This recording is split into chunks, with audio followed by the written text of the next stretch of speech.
maná escondido para vencedores. Filipenses capítulo 3, versículo 8. Y ciertamente, aún estimo todas las cosas como pérdida por la excelencia del conocimiento de Cristo Jesús, mi Señor, por amor del cual lo he perdido todo y lo tengo por basura para ganar a Cristo. La epístola a los filipenses nos es compartida por el hermano Adolfo de la Rosa. El tema, ganar a Cristo, experimentar a Cristo, vivir a Cristo.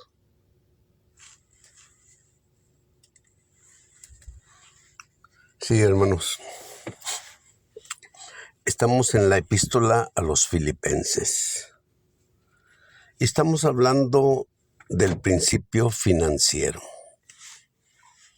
En la Biblia hay muchos principios, o bueno, cuando menos hay algunos muy interesantes que tienen mucha relación con el hombre.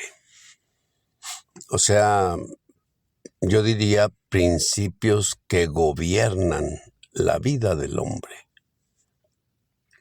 A lo mejor, por ejemplo, un principio, el principio de autoridad.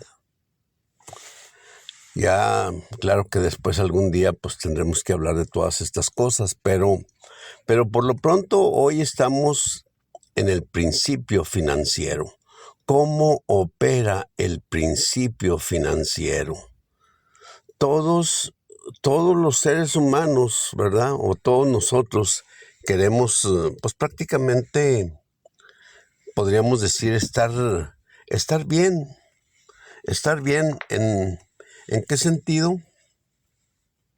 Pues en el sentido de tener, pues el dinero suficiente para la necesidad de cada familia o de cada persona, ¿ve? Entonces, es importante. La Biblia muestra de qué manera trabaja el asunto financiero, ¿ve? Y si lo hace uno, pues digo, pues yo no diría que va a tener así muchas riquezas, ¿verdad? Pero sí va a tener lo suficiente, me explico, para poder suplir toda su necesidad, sin ningún problema. Ok, ¿qué queremos decir, hermanos? El principio de las finanzas, mire, vamos a decirlo, en la Biblia se muestra como el diezmo, ¿sí? Claro que después vamos a ver otras cosas y otras cuestiones relacionadas con todas estas cosas.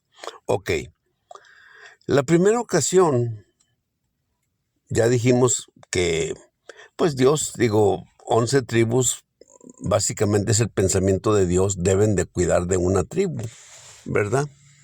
Entonces, en ese sentido, hermanos,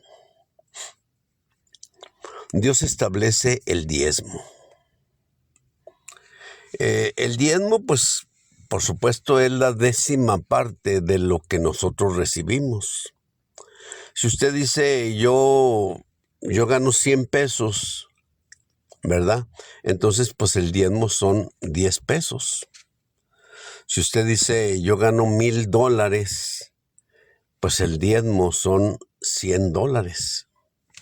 Es decir, es la 10ª parte. Si lo quiere decir básicamente de nuestras entradas, pues está correcto. Claro, y por supuesto, quiero tocar aquí la primera ocasión que se menciona el diezmo, ¿ve? Pues en Génesis capítulo 14. De antemano quiero decir, fíjese, que el diezmo incluía todo lo que, por ejemplo, en el caso de Abraham, ¿me entiende? Todo, derrotó a 4 reyes y entonces, o sea, los despojó de, vamos a decirlo así, pues como él ganó la batalla, entonces los despojos venían para él. Y entonces, o sea, claro que ese tipo de despojos, pues digo, incluían todo tipo de enseres que se usaban en ese tiempo, ¿verdad? Digo, pudieran ser, o sea, vestiduras para los soldados, podían ser cosas que tenían en casa, podían ser quizá una que otra joya por ahí, digo, ¿ve?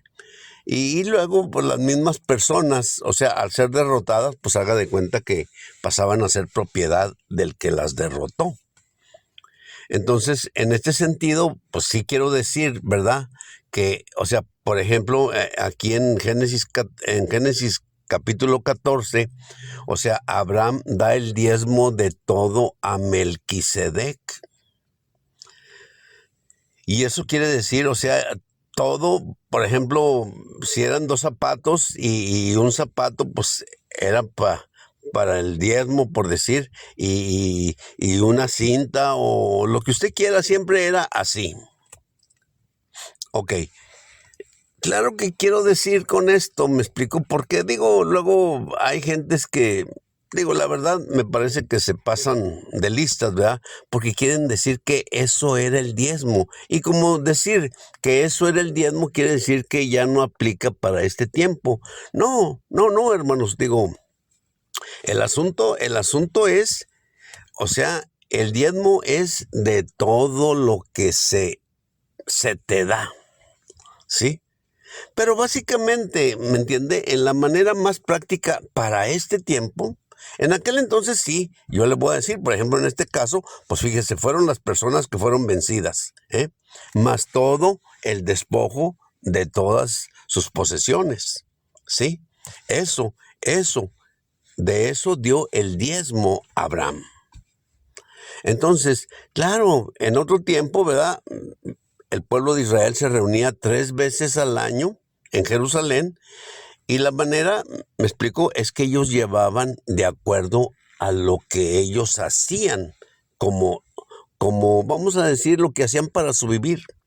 Si alguien sembraba el campo, pues a lo mejor podría traer, ¿me entiende? El diezmo, si usted quiere decir, de su viñedo o de su o de su sandía o de su melón o de su trigo, de su miel, lo que levantara del campo. Eso es así, ¿ve? Así funcionaba entonces. Hoy es diferente, ¿sabe por qué? Porque en realidad, o sea, todo mundo, pues si usted trabaja en una fábrica, me explico, si usted, es decir, todos los oficios que hay, ¿me entiende? Todos producen lo que ya conocemos como dinero, ¿sí? Y entonces, o sea, ese dinero se vuelve básicamente nuestro asunto práctico para cualquier cosa.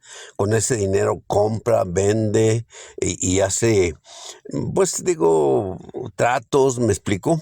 Y todo eso es la manera en cómo hoy en día nosotros funcionamos.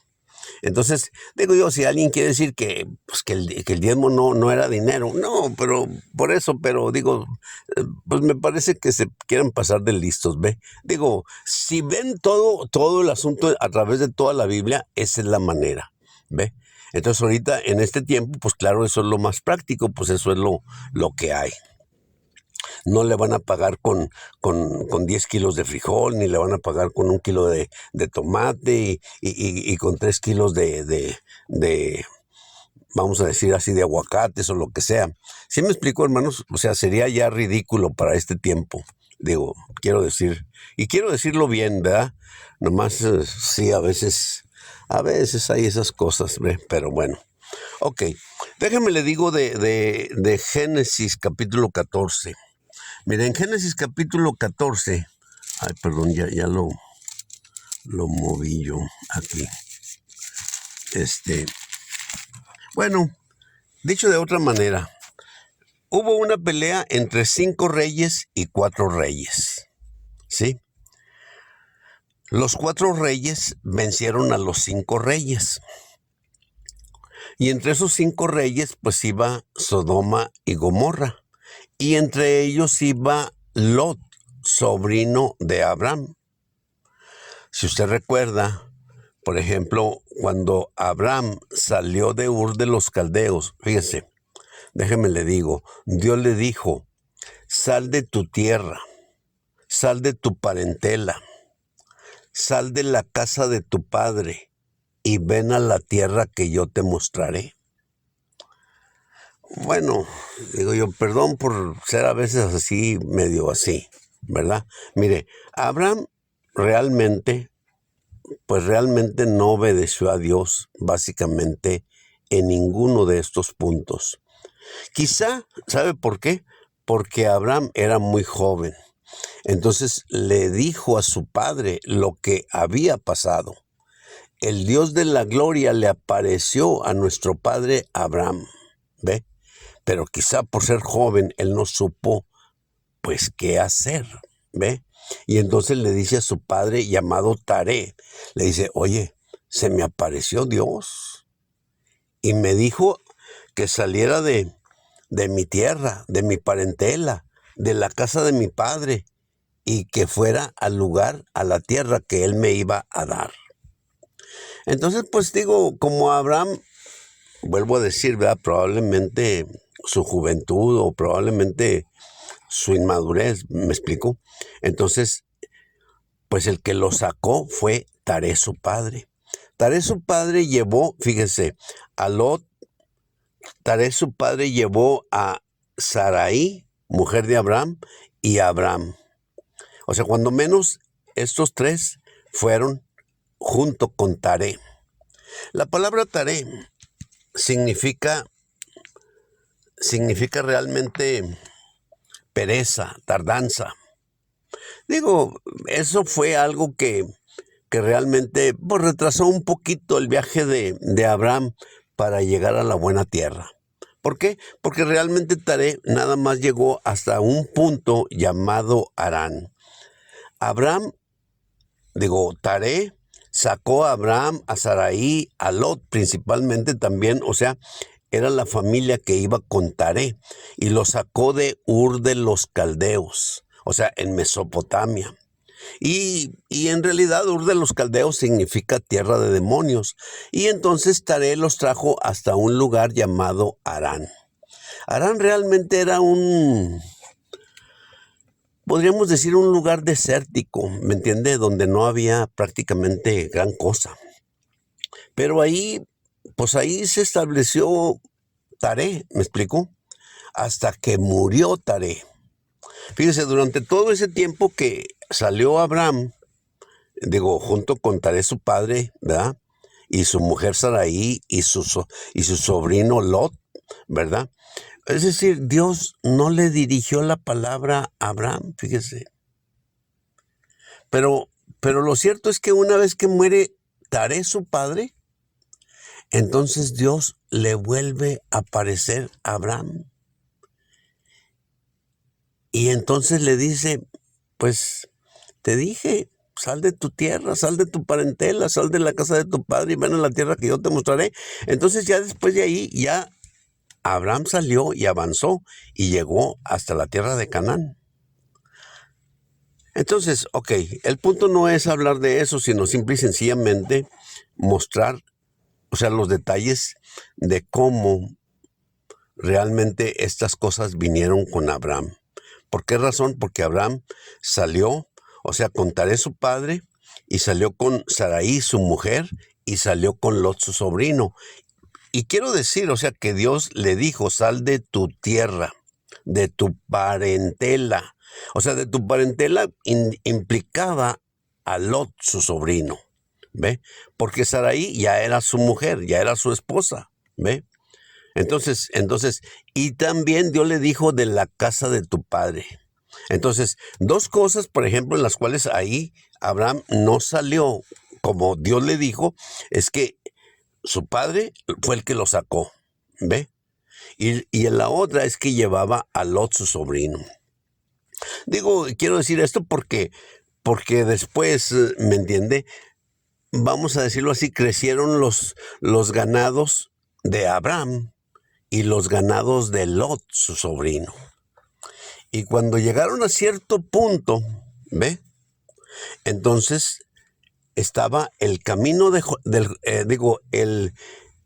la, la ribera del Jordán, ¿me explico? Con pasto y todo, porque el Jordán es un río, ¿verdad? El río Jordán. Entonces digo yo, ahí había agua, había pasto para los ganados. Y entonces, pues digo yo, viendo la situación, me explico, porque estaban teniendo problemas los pastores de Lot con los pastores de Abraham. Y entonces Abraham le dijo, mira, aquí está toda la vega del Jordán. Hay agua, hay pasto, todo es de regadío. O sea, dice, y de este otro lado está el desierto. Para donde quieras ganar, o sea, le dijo a Abraham a Lot, tú escoge. Y Lot, pues escogió toda la vega del Jordán, ¿verdad? Pues lógicamente, pues había pasto, agua, y sus ganados pues iban a estar bien. Ok, el hecho es que finalmente Lot llegó a Sodoma y Gomorra, y ahí vivió, ahí se estableció, ¿ve? Y entonces cuando hubo esta guerra de los cinco reyes, perdón, hermanos, pues bueno, entonces digo, vamos a dejar un poquito ahí la historia y seguimos con esto. Amén.